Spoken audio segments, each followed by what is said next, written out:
Good evening everyone, welcome to 8 PM pen booster. আজকের পর্বে একটি অত্যন্ত গুরুত্বপূর্ণ সমস্যা নিয়ে হাজির হয়েছি, যেটি এসএসসি সিজিএল 99 কিন্তু পরীক্ষায় এসেছিল। আচ্ছা, এই সমস্যাটির আমি দুই প্রকার সমাধান করেছি, একটি ভুল একটি ঠিক।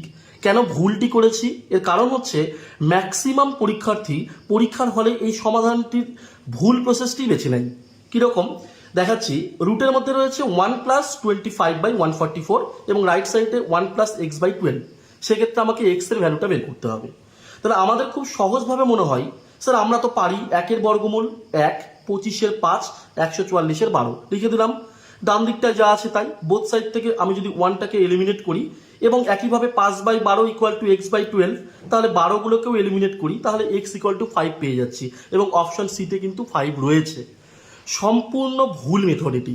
এটি ঠিক বা কারেক্ট মেথডটি কোনটি এবং কেন সেটি আমরা রুটের মধ্যে কোনো যোগ বা বিয়োগ বা গুণ বা ভাগ যাই থাক না কেন, আগে সেই অপারেশনটি না করলে কখনোই বর্গমূল করতে পারি না। তাহলে কারেক্ট মেথডটি কি হবে? আগে আমরা এই ফ্র্যাকশন দুটোকে সাম করব, অর্থাৎ যোগ করব। সেক্ষেত্রে 144 লসাগু, 144 + 25 কত হচ্ছে? 169। 169 বা 144 ততক্ষণ অবধি রাইট সাইড সেম।